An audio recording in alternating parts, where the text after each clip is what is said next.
Hello everyone, and welcome to our 2:30 p.m. panel, Tabletop RPGs at MAGFest, Organized and Disorganized Play. If you came here early, you got to see how many staffers it takes to make a projector work. But now we will move on to our main presentation. Putting the disorganized in the disorganized play. Goodness, yes. So in this presentation, it will feature games and organized play systems such as Dungeons & Dragons, Adventures League, and Pathfinder, the Pathfinder Society, or as I personally refer to them, the Coke and Pepsi of role-playing games.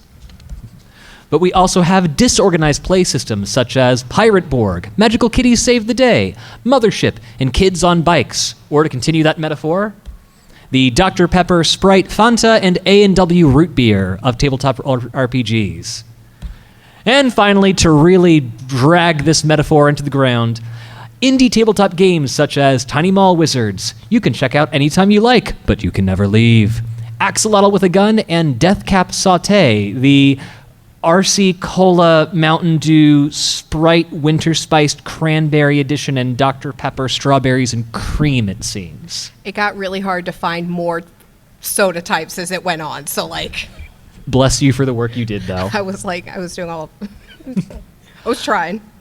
This extravaganza has been brought to you by the Dungeons & Dragons and Small Press departments, the MAGFest Indie Tabletop Showcase, as well as the Pathfinder Tabletop Department, featuring Pathfinder Society, indie games, and D&D and small press play.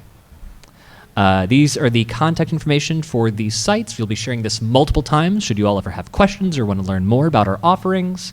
But for the three people sitting in front of you, D&D. I'm Bree Walls. I am the manager for Dungeons & Dragons Adventure League here at MAGFest. Yay. Yay. Supposed to be here with me is Alejandro, who is our small press manager. We are located upstairs in the TTRPG space, upstairs in the main convention center. I'm one half of the Indie Tabletop Showcase folks. My name is Adam Seitz. John Doctor, you probably passed on the way in over at our booth over there.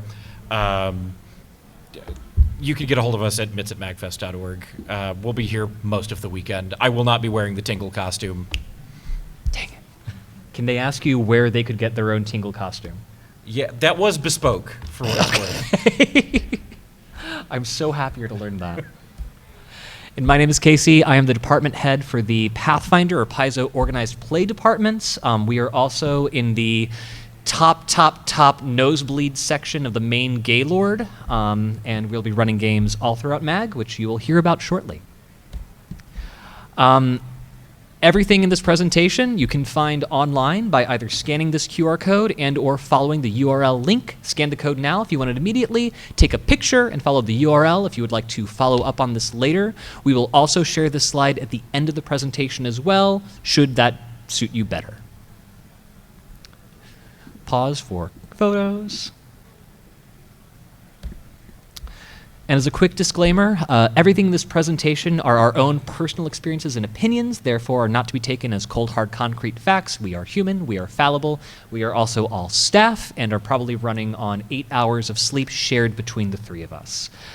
We are not directly sponsored by any companies, manufacturers, creators, or organizations mentioned. And there will also be way more to do at MAGFest than we can cover here. So if you've liked anything that we talk about today, we encourage you to go explore, to try things out, and to take it at your own pace. That's entirely what this panel is for. So why this topic? There are worlds of tabletop games offered here at MAG, and what we want to do is share and introduce you all to the kinds of campaigns, games, and settings that there are available to play.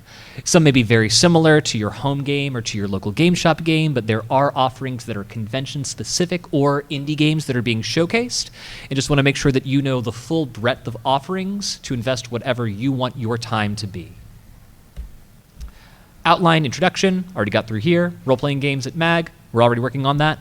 We'll discuss organized play, what that is and what to expect, advantages, challenges, and how to get involved.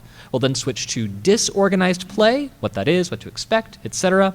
ending then with our shameless plug for charity and our wrap-up and general conclusion. So, TTRPGs. By a quick show of hands of those in the audience, if you have played a tabletop role-playing game before, could you please raise your right and or left hand? I'm shocked. Amazing. Amazing that you all showed up to this. Thank you.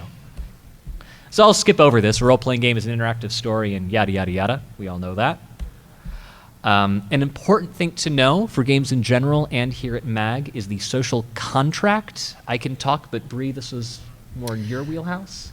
So this really is just the idea of that everybody comes to role-playing games from a different perspective. I work a lot with children. I work at a middle school. I do stuff at the local library with like teenagers, but we also play games with adults. And just the idea that everybody is here to have fun and have a good time.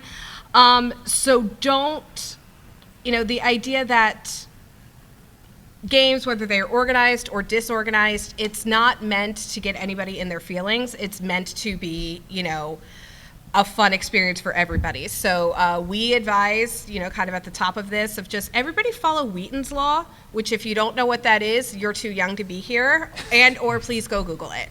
Because we have PG-15 programming, and I can't say it out loud. Very true. Very true. And just as a kind reminder, all of the programming within our various departments is also beholden to the MAGFest Code of Conduct, which is accepting anyone and any lifestyle for the goal of enjoying their time and experience in the game. As Bree mentioned before, we are in tabletop, which is two completely separate realms, completely separated physically. Pathfinder and D&D Small Press, we are in the very tip-top level of the National Harbor floor of the Gaylord proper. For Mitz? Yeah, Mitz is, you could hit it with a rock. We're just right over that way, right as you come in the front doors here. Yeah. And you're about to say, Bree? Well, Sorry? the easiest way to get to Pathfinder and D&D, find the info desk. There is a set of escalators right there. Go up the escalators, go down the hall. If you go right, you will hit Dungeons and Dragons. If you go left, you will find Pathfinder. And if you go in the middle, you will find Magpie, which is the Diversity and Inclusion Initiative. So they knew what they were doing when they put Magpie up near us. 100%. And we welcome them. All right. So to kick things off, we'll be chatting about organized play, commonly known as D&D Adventures League and the Paizo organized play system. There are other offerings, but with our departments here, this is what we can talk about. So what is organized play? You wonderful attendees may be asking yourselves. One of the biggest things about organized play is that with each game you complete, you will earn a receipt of some sort. In Pathfinder, we call them chronicle sheets. They're Adventure League logs for DDAL. And what that is basically proof that on that day at that time, your character played that game. This records any experience or rewards that you earned, with the idea being that that character with those sheets can go to another game, another convention, another city, town, store, country, and it will all still track. You can play online, you can play in person, you can play years between, but it all counts as the same progress on the same character. What to expect of this? These adventures are usually episodic and have an immediate beginning, middle, and end, running 2 to 4 hours, perhaps? Yes. Typically, yes. Yeah. They're usually written for a specific range of levels, so you have 1 through 4, 3 through 5. So pretty much everyone is playing at roughly the same level of difficulty with some margins to work in there. And like I said before, after each session you play, you will get something that travels with you. Rewards, experience, access to a fancy whiz-bang item, what have you. And it rewards both the players and the people running the game, the dungeon masters, the game masters as well. Everybody gets something in addition to the joy of playing the game. Anything more to add, or? there are exceptions to the time limit. Like, for example, I know with I say DDAL, it stands for D&D Adventure League. I don't know if I said that, but we are doing upstairs this year. We're doing some 1 hour adventures. We are doing multi-table adventures that they're 6 hours, 4 hours, 6 hours, 5. They're longer. So it really depends. But the big thing with organized play is that you have a record, you have proof, you have receipts of what your character did, and are able to then transport it to another place and another group to play. It's a standard of rules for everybody. And so for MAGFest, how this runs, these games are available. You can walk right on up. We'll seat you at a table to the best of our ability. I think all offerings for both of our departments, there is an individual game in Guidebook with a link to sign up to reserve a spot for you. So if you know your schedule, if you know you're interested in something, like those special events in the evenings, highly recommend you check them out and reserve a spot. And pretty much we have everything on hand for people to play. If it's your first time in these systems, if you're a returning veteran and you just left your dice or similar at home, we will happily lend you one. We will give you pre-made characters. We will do whatever we can to get you at a table and get you in front of a game master to have some fun. What are we running? Adventures League? For Adventures League, if you have been to MAGFest before, the way we usually do it is we have one kind of storyline. That's very typical for Adventures League in the past, is that whatever hardcover book Wizards of the Coast was putting out, Adventure League would write adventures to go along with that. They don't do that anymore. They now are moving to something called community-created content, which I have feelings about. But this year, what we are doing is, because our theme for MAGFest is Mega Man, we are running some of the Eberron games, which any of you who may be fans of Magic the Gathering or Eberron when it first came out in 2020 when the world shut down. It's a steampunk, post-apocalyptic, I think I have up there, are scrappy scrappers working at a scrapyard, going out on missions to retrieve items. Those are our walk-up games. So if you're like, I've got 2 hours to kill until the next thing I want to do, come upstairs. Once we have enough people to run a table, we'll seat you. You'll play for about an hour and stay if you want, or you can go. We are also running Legends of Greyhawk, which is a new convention-exclusive system for Dungeons and Dragons. It is, if any of you are fans of the old Dungeons and Dragons, like I'm talking like A Village Called Hamlet and things like that, these are rewritten for 5th edition. They're from Baldman Games. We have some of the writers who are actually running with us. We have the first two, so if you are somebody who wants something a little more like classic D&D, fantasy, sword and sorcery kind of thing, we have those as well. Those are for sign up in Guidebook. And we also have, every year at MAGFest, we have a multi-table event. We call them epics. And this year, the one we are doing for DDAL is the Eberron one, which is called the Iron Titan, where everybody is like, you're at your own table and you're working as a team to take down a giant Colossus mech and destroy it. And if I can get all the cardboard from my car, there may actually be a physical robot that we're taking apart.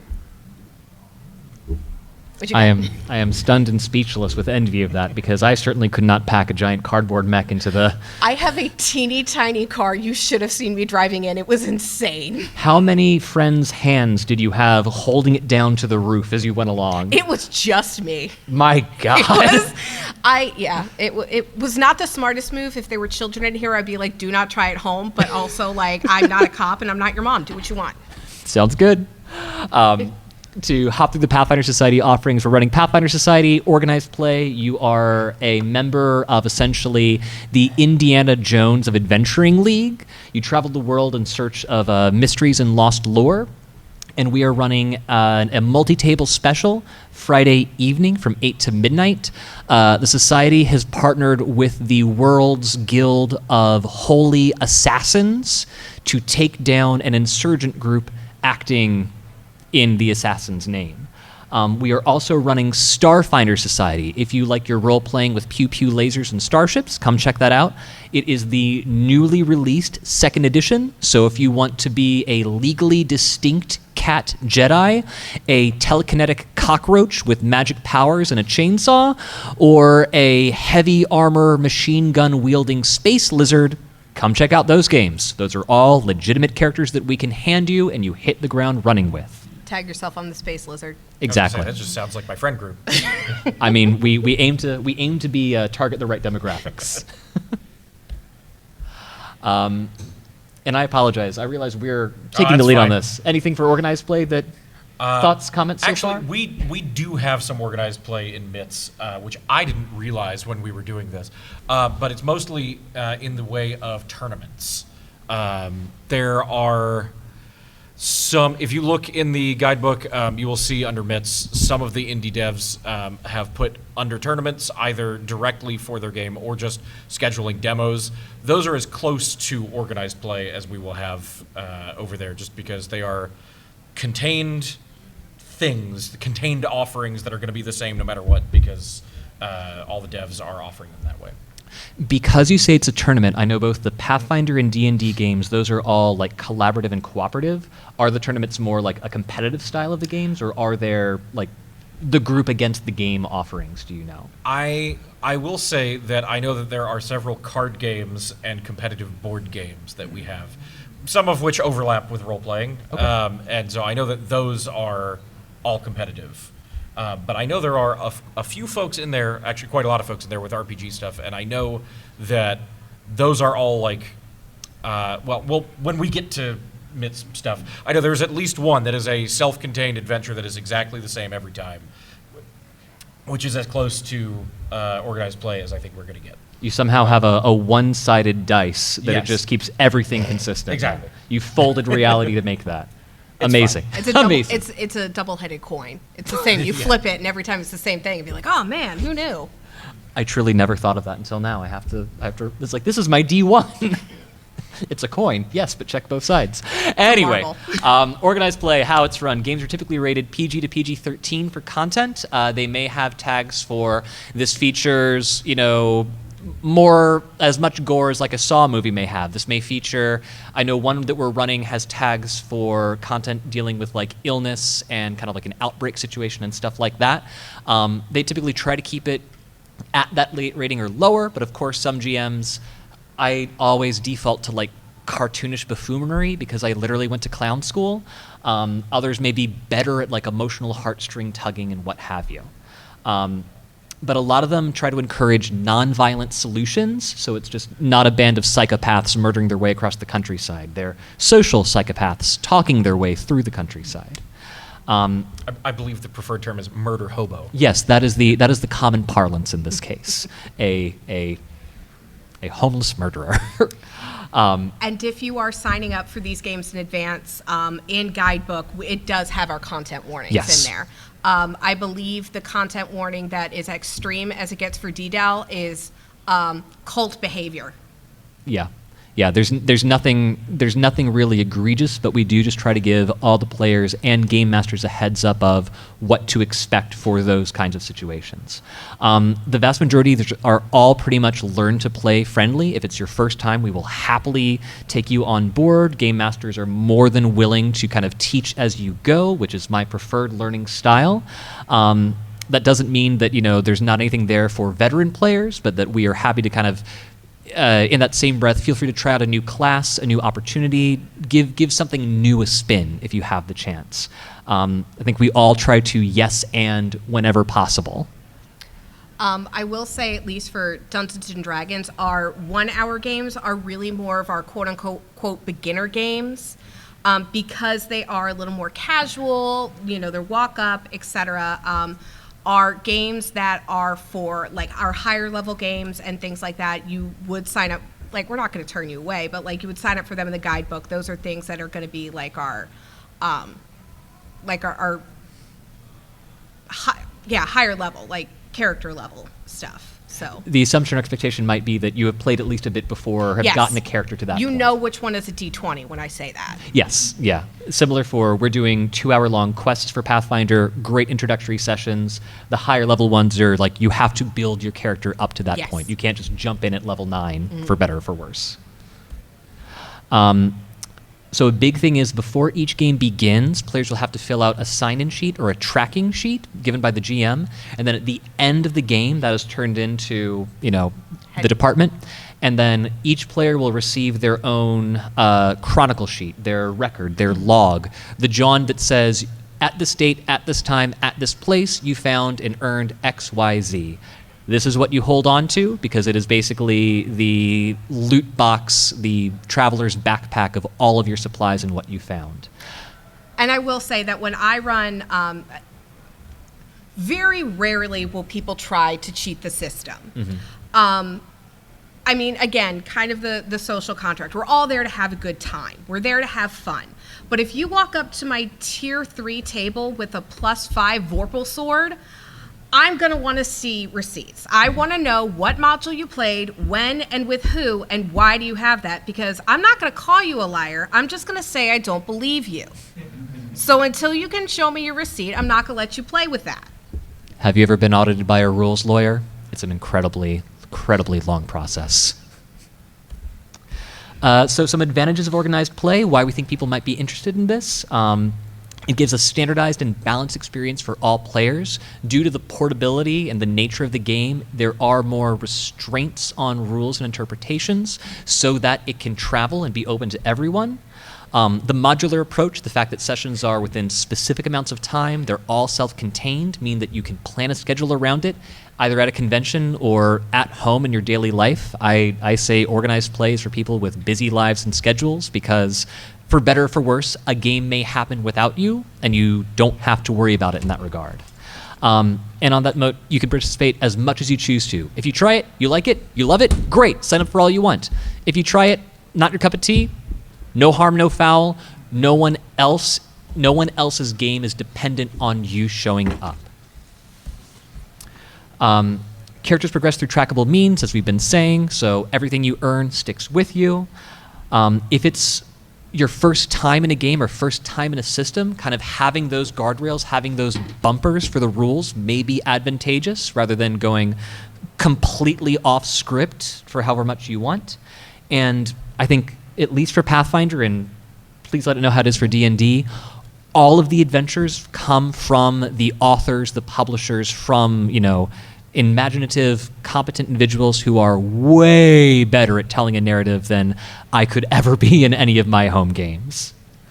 Well, for D&D, again, like some of the way things used to be, that they would be put out by Wizards of the Coast, the idea now with community created content, which we're not running at MAGFest this year, just because I had a vision of what I wanted DDAL to look like this year, and I made everybody do it. The community created content is just that, community created. There is a set of standards authors follow, but as long as you follow the set of standards and the set of regulations put out by Wizards of the Coast and Adventure League, you can take your module and publish it on DM's Guild for other people to play. So I could write a thing and then play it at my table, but then put it online and somebody else play it at their table as Adventure League content. Your miles vary by location. Some modules are really, really well written. Some modules, you look at them and you're like, okay, this person very clearly wrote this for a certain type of group, and that's not my group, and that's okay. So it's the wonderful thing is you get a huge amount of variety. You get all sorts of settings, all sorts of different games, all sorts of different levels. But again, some are better than others, and that what better is going to depend on you and the kind of game you want to run or you want to play. One of the other advantages for organized play is that because there are such, strict is not the correct word, but because there are guide rails, it is an excellent introduction for people who are learning to play or learning to DM. because you know what it's supposed to look like and you understand kind of like where stuff is supposed to be. I learned to DM by being a DDAO DM. I started volunteering at my local game store, and because it tells you this is how long it should take, here's the monsters already picked out for you, here's how to scale it, here's what an appropriate check would be, that it starts to kind of give you a frame of reference of, all right, now if I'm going to go create my own thing, if I have a group of level 2 characters, a DC check of 12 is probably appropriate, or a DC check of 8 is more appropriate. That it starts giving you a frame of reference, and also it's less daunting for you to try and jump in. Learning as a player, I have run DDAO. I've run several games with kids as young as 6, and they do great with it. Some of my favorite D&D stories are from children who are like, hey, can I make the troll think that I'm its deity and that it'll leave us alone? And I'm like, child, make me a religion check. We'll see what happens. Like, it's again, it's because you are constrained. Constrained, again, it has a negative connotation, but the idea that, hey, this is the toolbox you can pull from. You're not going out and doing crazy min-maxing stuff. The fact that you are picking from a smaller box makes it easier for people to learn how to play.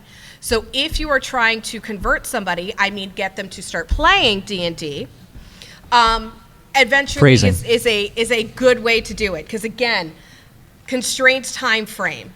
It's paced really well. You tell people like, hey, here's the things you choose from, not here's the things you choose from.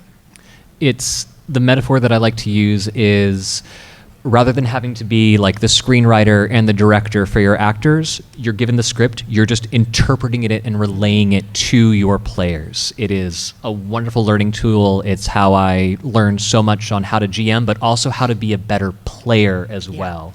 Of like, okay, how to ask the questions, how to progress the story along, how to not completely zone out, et cetera, et cetera. That being said, there are some things that people may not enjoy about this particular style of play. Like we said, standardized experience, so it can be replicated easier. You come to expect, okay, for our adventure, there are going to be 3 combats. There's probably going to be some kind of investigation or social challenge. It's going to have a beginning block chunk of text, and we'll roll knowledge checks on that stuff. You'll learn what to expect. You do have to follow more strict rules and guidelines. There's a lot of paperwork. There's a lot of upkeep. If you enjoy filling out forms and charts and tables, this is for you. If you're the person who passes on managing the loot sheet, give it a spin once or twice before you get into this too far. As Bree had said, not every adventure may be everyone's cup of tea, so you may play games or play with groups that you didn't love the experience with, and that's totally fine. A positive of that may be it can help you find more of what you are looking for. What kind of games would you like to play or run in instead? But again, you only have to engage as much as you choose to. Some people may feel kind of restrained in having those guidelines on, or at least you don't have access to everything immediately. And one of the biggest things that we try to balance at a convention event is, since there is kind of a hard time limit on there's a limit on how long games can run. At a certain point, the game master may say, we're all having fun, that's great, but if you want to reach the end of this, we're going to have to pick up the pace a little bit. So it can kind of just condense things depending on what the group is feeling at that time. And sorry, before you speak, Alejandro made it, everyone. Hi. Sorry about that. The new check-in system was a little too challenging for little old me. That being said, hi. Hello, Alejandro, also helping with Bree here to run the D&D area. I'm mostly running the homebrew and small press area. Small press is a catch-all term for basically everything that's not Pathfinder and D&D when it comes to TTRPGs. Or MIPS. Oh, yeah, or myths. No, wait, we talked about this. There's overlap. We'll get there. Anyway, something that also I found out when first starting to do con play, which was my first introduction to Adventures League and organized play, one challenge that I found out is that for running it, if you have your own style, it can be an acquired taste, especially because, as we mentioned, those restrictions sometimes can feel a little overwhelming. And it takes practice to know what you want to take away from these modules and what you don't want to. Something very common that will happen is that the adventures, if it's made for a more crunchy group in mind, the social encounters would say on the guidelines, it's about 5 to 10 minutes.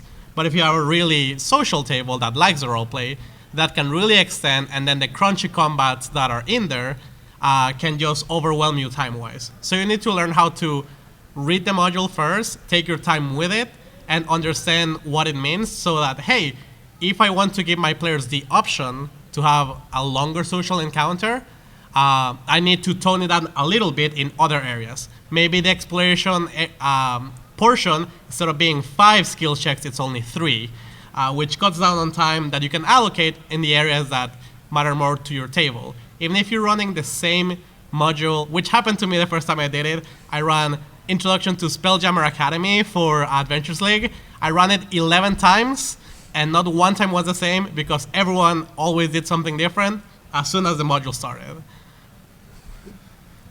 There can still be a lot of variety in personal interpretation, even if you're.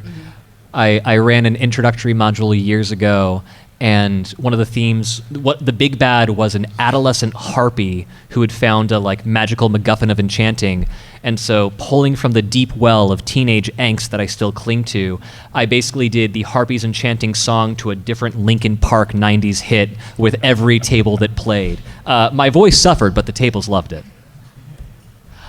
Some quick tips for players: keep track of your documents. Characters can be rebuilt if you find that the idea worked better in your head than at the table. And there are replayable adventures to kind of try a new person, try a new tactic, try a new experience that are great for test running these things. Keep in mind that everyone is coming to these games with different backgrounds, different levels of experience. Share space, share the limelight, be patient, but if someone else is being kind of too forceful, you do not have to, give up your experience for them.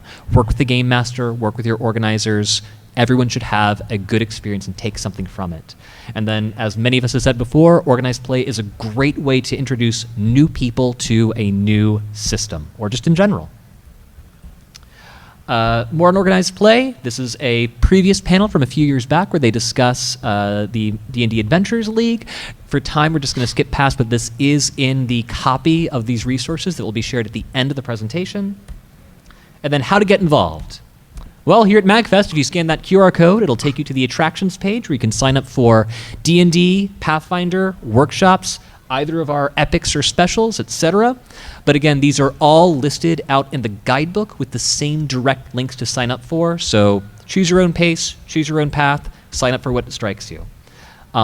Friday evening, D&D and Pathfinder are running some of our special events, with D&D doing an additional bonus offering on Saturday.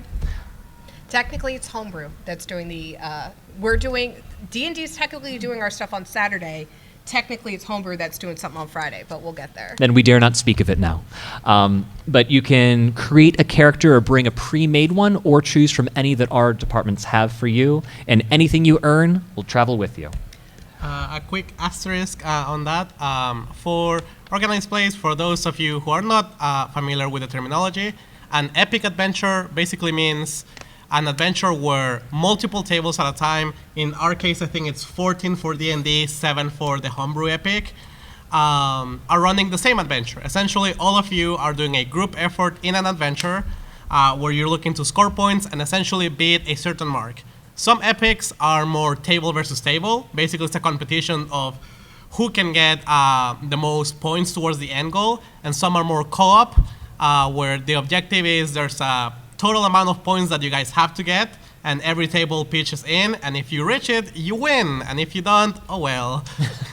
Make a new character. Outside of MAGFest, if this strikes your fancy or you have a great time playing games and want to continue beyond this convention, well, there's always next MAGFest. But check in with your game stores, your libraries, local schools or universities. Many of them have an organized play club or some kind of routine like this going on. If you can't find something, feel free to start something of your own. There are plenty of resources out there. And then there are always tools to meet people either in person or connect online. Warhorn, Meetup, or I know Start Playing Games, but that is for paid sessions particular. I am going to double shout out the library because as your friendly neighborhood librarian, we want you in there. Adults, please come in. Please come to the library. If they don't have something, go up to anybody at the desk and say, hey, is there somebody I can talk to about doing a D&D game at this point? They will say yes. Just please use your third space library. Please use it. Please don't take my funding away. Let me buy more dice. To continue to gently hold a hand in front of Adam throughout this presentation, before I shut up for the next 30 minutes and let other people speak. Any questions, thoughts, etc. about organized play? I can tell that we've won your hearts and minds and that no more needs to be said. Thank you all. Yay. For the disorganized play section, Adam and Alejandro, I will be giving you most of the mic. What is this? All right, forget everything about that. Now, disorganized play, we're playing around with it, right? Because organized, disorganized, it's a fun little word play. But like, disorganized play in our sense here is stuff that is homebrewed, stuff that is, you have written it yourself, stuff that is not prescribed a particular set of rules outside of the rule book itself. You could be a little loosey-goosey, you could have a little fun, you could do what you want to with it. You can do what I did and read a module and go, it would be really cool if it wasn't like this, and then basically write a fanfic for it and then put it on DM's Guild and get an Ennie for it. So I'm playing that right now, by the way. Good. But no, Alejandro, you are more specifically running actual homebrew stuff here. I would love to hear what you've got on. So, hi. Specifically, what we are doing this year at MAGFest, we are running a specific area which are just seated games for DMs, where basically the DMs get a prompt, which for this, the TLDR for them for this year is the adventurers save the town, the adventurers hunt a monster, the adventurers go into a dungeon, and the adventurers pull off a heist. The DMs pick one of these 4 prompts, and they build their game around it. So every game is fully homebrewed, but around this premise, just to make it easier to appeal to a general demographic and make it easier to sign up for. Because what has happened in the past, if you guys have signed up for D&D stuff in the past, is that some people will write the lore of their one-shot for like 20 pages, and it would crash the attraction page, and some people would put a PNG of a rotating cat. And the other thing that we're doing, the very fun epic, is that it just so happened that this year we got to work with a publishing company called Ghostfire Gaming.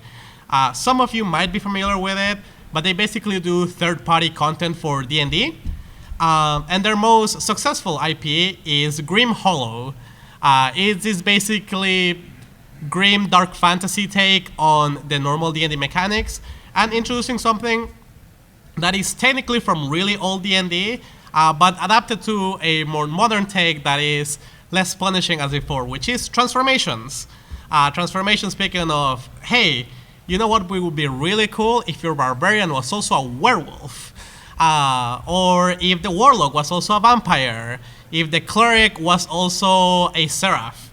And we are doing an epic with that and some introductory adventures to the world, where, spoilers, you guys can get little tiny benefits for the epic, but it's essentially a showcasing of their own work.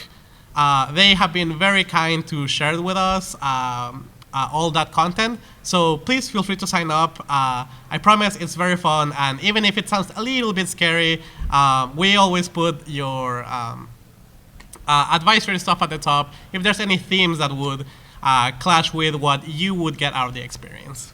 For Adam's content, for what they said about the kind of, it can be anything, one of my favorite campaign experiences was a friend of mine was running a game, and in the written module it said, and then they have another fight against a very common enemy type. And she had gone, oh, well, that's not going to be fun 8 times in a row.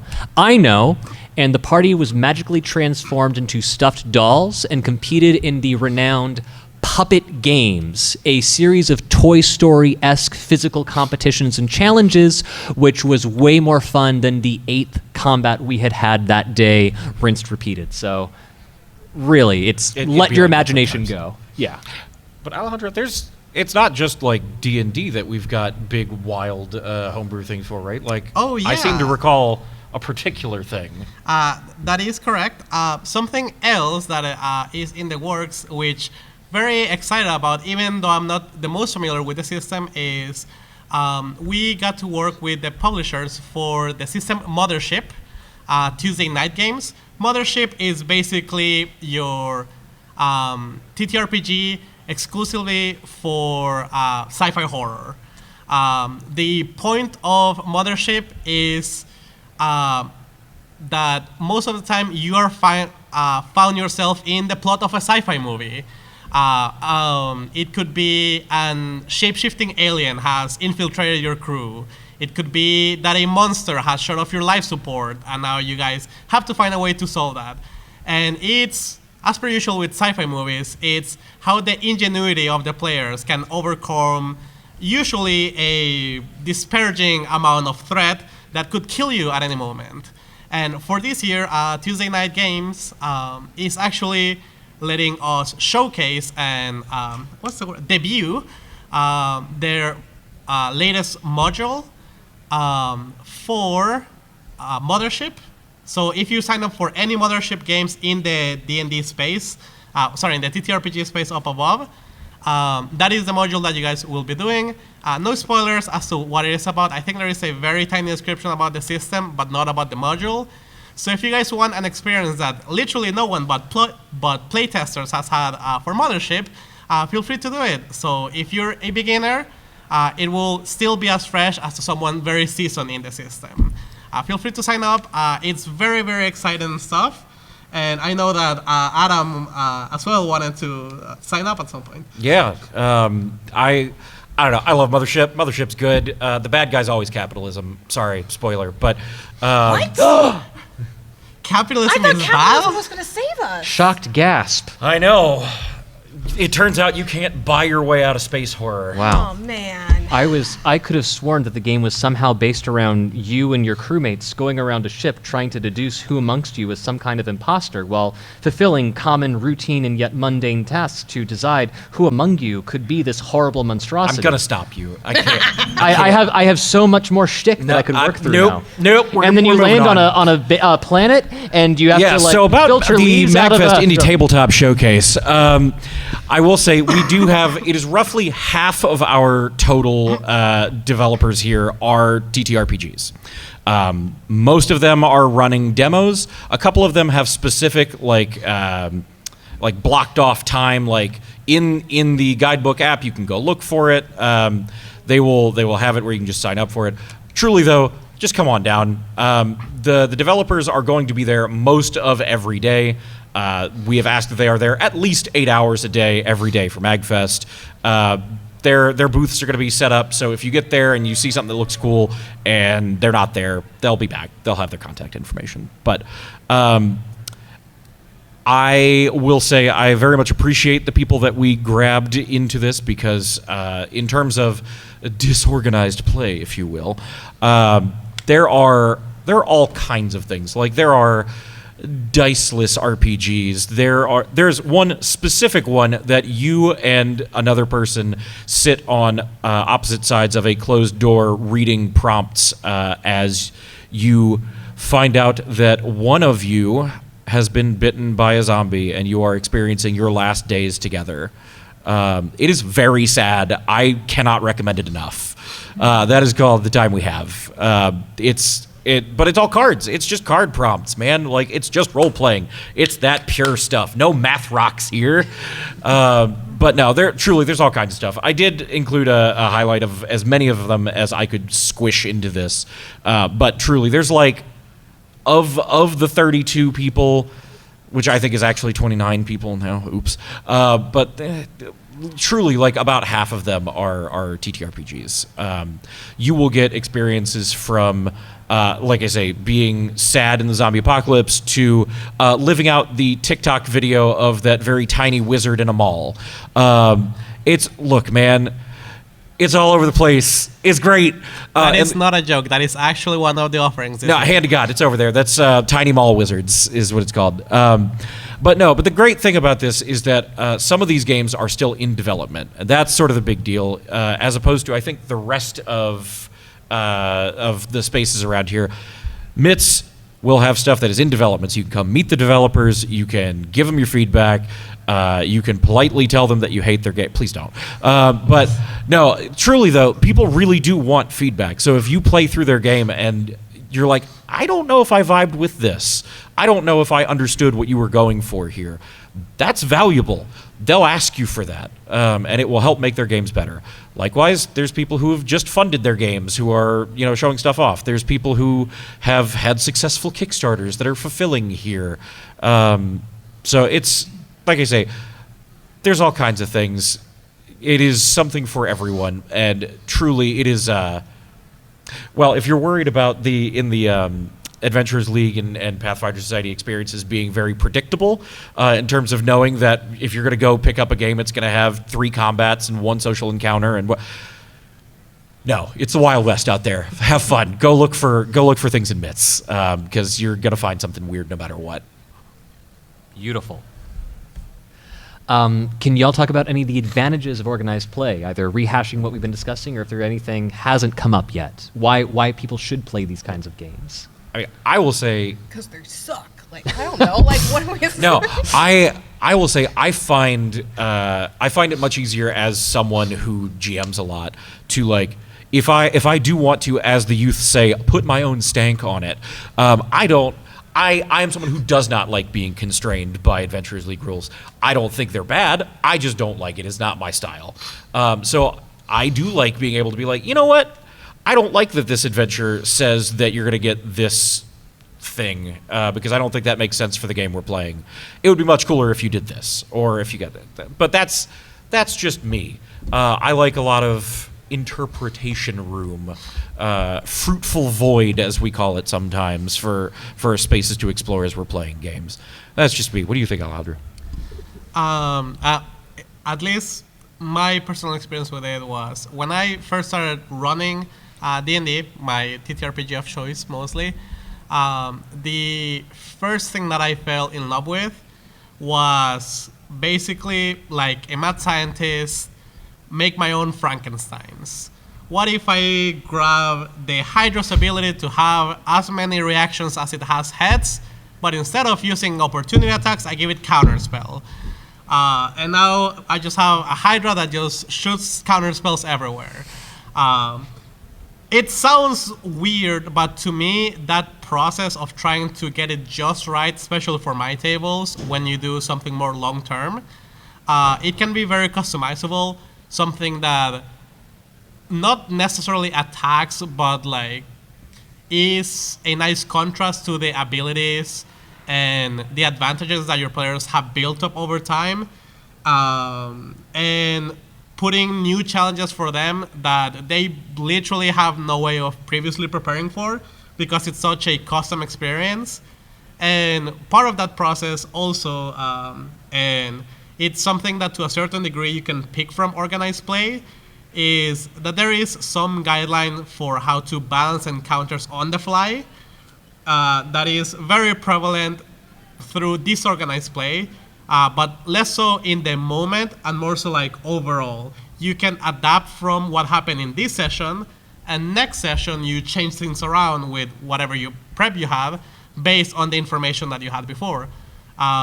So or you could just play an OSR game and not care about balance at all. Let me tell you about Cairn, my friends. Let me tell you about Into the Odd, my friends. Sorry, go on. But yes, it's at least to me, it's very interesting to shape and move things around as a DM with the information given for my players, and overall as a long-term experience, especially with friends, a recurring group tends to, in my opinion, be better as you gain experience with it.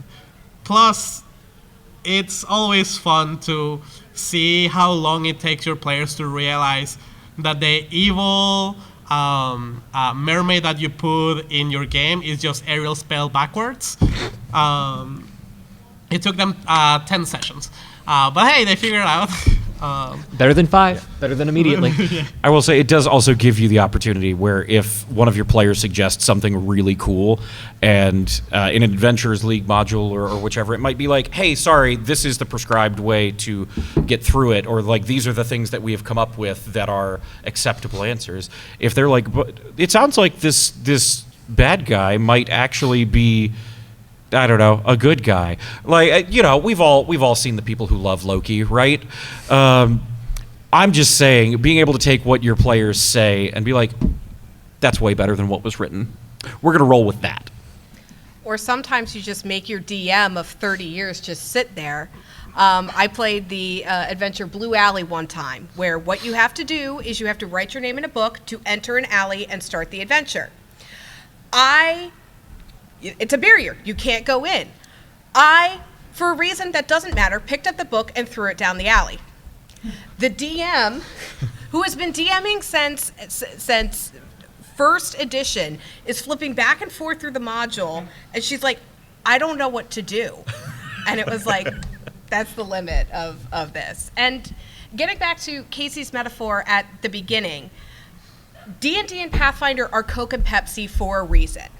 If you get them for a party, people are going to drink it. It's going to be fine. It's going to appeal to most people.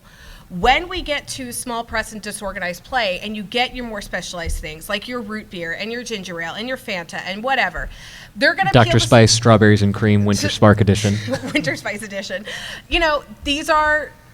There's different things. Some of them are a little more spicy. Like, you play with your cards, or like, I love Fate as a system. I think Fate tokens are like the most brilliant idea ever. And it's a lot of different things that really is depending on your taste, both metaphorically with the soda and metaphorically with your preferences. Disorganized play has so much more that you can access and is really, really great. So if you have only played Pathfinder and D&D, please, please, please, please, please go check out Small Press and MITS, because I just walked through the MITS section and I was like, I'm going to need to spend at least 2 hours here because this is great. Yeah, I can tell you in terms of systems that are regularly used elsewhere, like there are several Powered by the Apocalypse games for people who know that. But the thing I like to say is that, again, as someone who only ran D&D for my first 15 years of playing RPGs, like D&D and Pathfinder, these are your go-tos, and everything else, all the indie games, that's the real sicko stuff. You want to try some real fun? Let's talk about Mythic Bastion Land. Like, there's so much out there. Once you're like, what else is out there? If I open my third eye and I'm able to perceive beyond the limits of D&D and Pathfinder, what awaits me in this world? It's good. It's an enlightening experience. You said that, and I just imagined a D20 shape just appearing on your forehead, gazing out into the void. So for the time that we have remaining, can you all speak on just one or two challenges that may exist with organized play, or just what are some things to maybe be wary of before stepping into this joyful maelstrom that you have painted a picture of?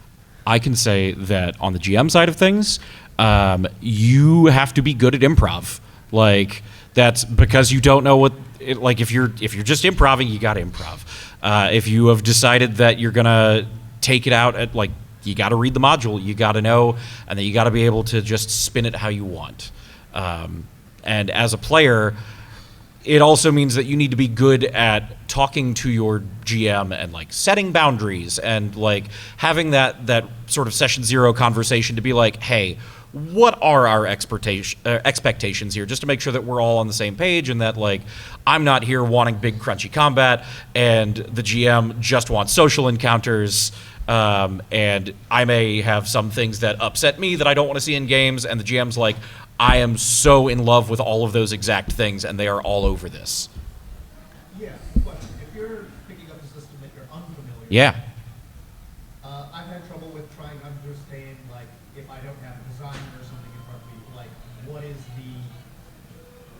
what did they actually intend this game to be used Yeah. for? If I'm picking up, I've been excited to try out Mothership, but I haven't tried it out yet, Good news, we have sessions for that. I don't know if it's comical or grim. It depends on the one, but truly, Not all systems can handle. yeah. Like, No, you're right. I personally recommend. I'm a big fan of actual plays, whether it's podcast wise or video wise. A lot of creators these days will try and sponsor them. So like they will get a specific person to be like, I know you're going to run the game in a way that will demonstrate what it is. I recommend My First Dungeon, which again, Elliot Davis is here. You can go talk to him about it. But yeah, My First Dungeon is good. But that's yeah. I'm sorry. I'll talk about that forever. No, you're good. You're good. And I guess also following up on that question, the main thing is for any new system, the pipeline ideally should be you are first begin as a player, then you run organized play, basically something that has pre-written a module that has guidelines, and after that you can jump into disorganized play where you can take the railings off. Kind of like riding a bike. First, you need to get a bike, or at least know that it exists. Then someone needs to teach you how to do it. Then you can do it with the little wheels, the support wheels, and then you can take them off. But also, the designer's not going to Kool-Aid Man into your house and say, you're Yeah. playing my game wrong. Like, That's what they want you to think. Like, there's nothing to say that you can't play Mothership as something like B-movie kitsch. I mean, the way stuff is written, it kind of tells you, like, hey, this is supposed to be more alien, not, Spaceballs. Spaceballs. Yeah. But with organized play, there's an expectation and a set of rules of like, here's how we're all going to do it. With disorganized play, do whatever you want. Like, if you decide that you're going to play D&D, but actually we're going to get rid of D12s for some reason, like, do it. I mean, Live look, your- only barbarians use them anyway. It doesn't matter. You just get rid of them. Just roll 2d6s. Yeah. It's the Yeah. same thing. Using, again, the soda example, it's when you buy a Coca-Cola product, they want you to open the cap and then drink the Coca-Cola product. But once you have bought it, the developer doesn't really care if you mix it with milk and you throw it to your dog.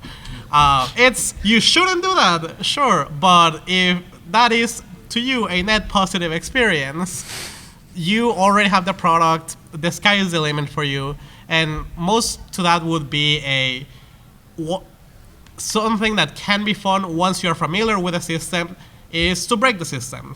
It's one of the favorite things that people do with D&D and Pathfinder, and definitely, by all means, if and when you feel comfortable with Mothership, run a comedy Mothership module where the players are self-aware that they are in a sci-fi horror movie and therefore can just play into the tropes like, do not kill me. Have no problem throwing a nice dish of moke, M-O-K-E, to your animals at home. We are just about at time, so we're going to speed through this last bit. Some tips. We've been talking through it a lot. One of the biggest things is have a session zero conversation so the players and Game Master can outline what are the dimensions of the sandbox that we're all agreeing to play in. Give people a heads up if there are any weird mechanics being used, and just sustain that communication back and forth. If you ever are on Reddit and see people who are like, I'm having a problem with my game, what do I do? The answer is always communicate. Get off of Reddit. Communicate.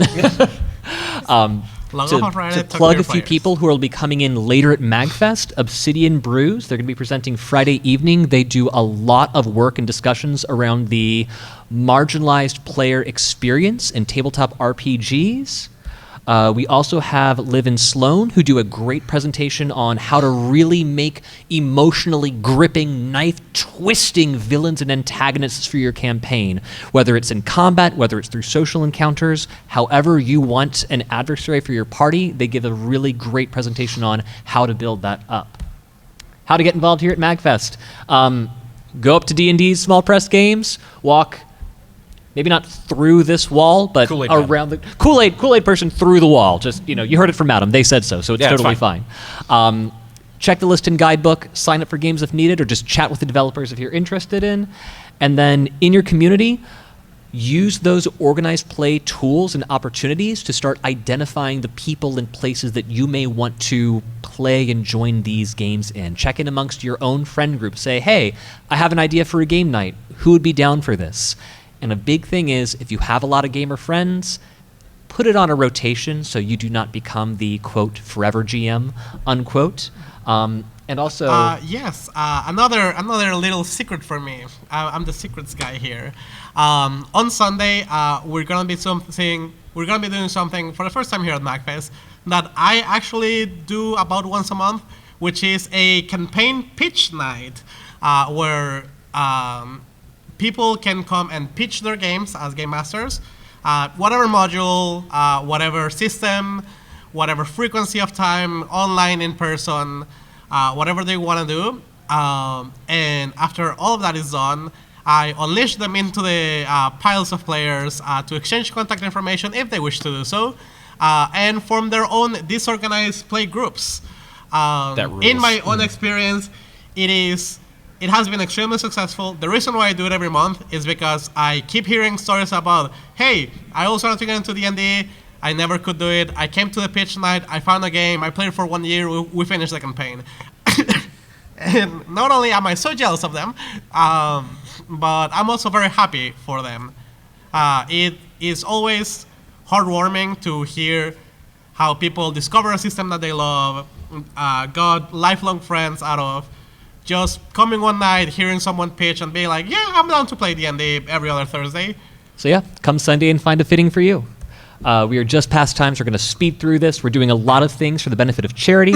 MITS will have games and accessories for purchase. Pathfinder has boons for our players to raffle off via auction, and Adventure League is selling reroll tickets and a reward for any of their Adventure League's games. It all goes towards Child's Play. All of this goes directly to the Child's Play charity that MAGFest actively supports and is an award-winning contributor for this time. In conclusion, organized, disorganized play. Hope this has helped you understand the best place to find a fit for you. We are either through that wall or up in National Harbor level. Go and explore, find a game system, roll some dice, and make some friends. Or else. Take a picture of this if you want to copy these resources later on, or scan it again if you would like. Thank you all so much for adventuring with us this day. If you have any questions, we are next door and up in National Harbor area. Thank you all so much, MAGFest. Thank y'all. Yay. All right, now let's get the heck out of here. All right. Run!